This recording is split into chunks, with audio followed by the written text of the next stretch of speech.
I'm Starla Batsko with Starla Seasonings and Mixes, and today we have Rich McNutt with us. He tapes the Wild Thing Cooking Show. It's a DVD series. It's the Wild Thing Show Cooking Wild Game, and he has a whole DVD series on this. And then he's got some on YouTube, so check those out. And he's got a bunch of them up here if you want to take a look at the different recipes. I'm one of the chefs that work with him, and then he's got several other guys that have some pretty unique recipes. So that's why he's got the camera today. So this will probably be on YouTube or wherever he puts it. So today we're going to be doing homemade barbecue sauce. Now barbecue sauces, there's so much junk in the everyday barbecue sauce.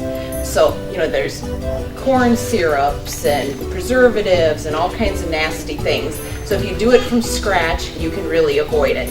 Now at home, I use homemade ketchup with mine, but today we're going to simplify it and use bought-in ketchup.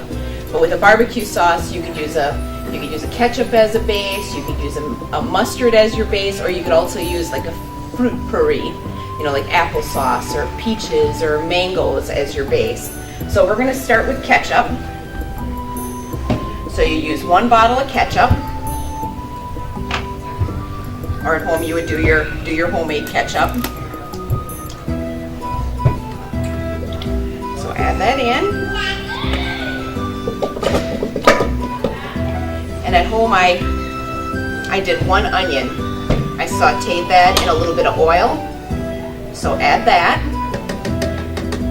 And if you don't like onion, you could use garlic, you could use shallots in it. And then you're going to use 1/3 cup of dark brown sugar. Now you could also use honey or molasses. So just kind of think of the recipe as a guideline. And then from there, you can just continually to tweak it. So it's fantastic with honey in it too. Then this is your acid. So I'm going to use apple cider vinegar. You could use red wine vinegar. So you're going to use about 1/3 of a cup. And then you need 3 tablespoons of Worcestershire sauce. And this is going to give you the deep kind of low undertone to your sauce. So that's a nice one to add. And then to this we're going to add your seasonings, and that's kind of last. I have a variety of different flavors. Which one should we do today? I've got a peppercorn ranch. I have a grandma's garden, which is kind of a veggie one. There's a mustard horseradish. I have a habanero, which probably wouldn't be for everybody, but this one has a nice delay to it where you get the flavor first, then the burn comes. Or the garlic. What do you guys think? Garlic. Garlic? Everybody garlic, garlic, garlic? Habanero.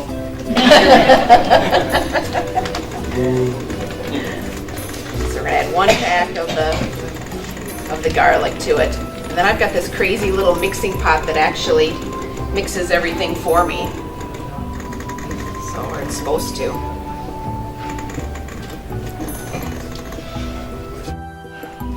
And then using yours was generous enough to drop us off some chicken cordon bleu bratwurst. So we will add those, and so you guys can sample those too. So now you're going to simmer this sauce, and not boil, but simmer. The only thing you really boil is like rice or noodles. Everything else you want to gently do.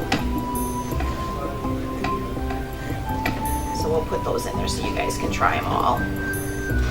So obviously you can change your sauce to whatever flavor you want. I have a mango chipotle too, which would give you kind of a sweet and then spicy. So don't feel like you're stuck with the same old store-bought, and be a little bit more creative with it. And this is fantastic with some peaches in it. You can also put this on top of peaches and then grill them. Have you guys ever tried grilled peaches on the grill? Oh, they're so easy to do. Have you tried them? Okay. You just take a peach, cut it in half, and then, like I have a cinnamon apple spice and a caramel pumpkin, sprinkle it over the top of the peach, just put it low and slow on your grill, and then it's all juicy, almost like a cobbler. And then a nice way to serve it, then put a little barbecue sauce on it and put it on your pork chops or next to your pork loin, so you have kind of a sweet and then a saucy to it. So that just kind of adds a different dimension to your flavor undertones. So that's our homemade barbecue sauce, and then the simmering is how you're going to reduce it and thicken it, because with a barbecue sauce you're not putting like a cornstarch in it, because then it just becomes all lumpy. So they're making it thick happens by evaporation. So I'm Starla with Starla Seasonings and Mixes, and this is homemade barbecue sauce.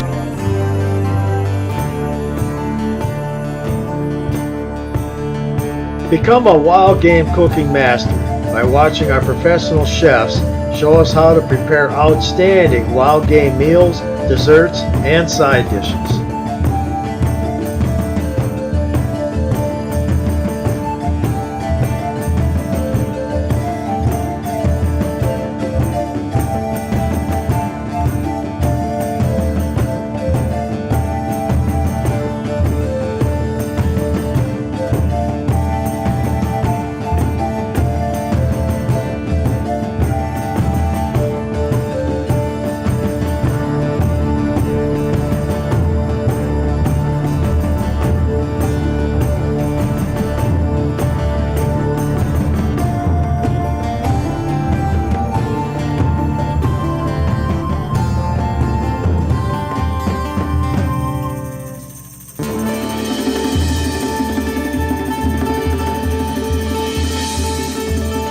Thanks for watching the Wild Things Show, Cooking Wild Game.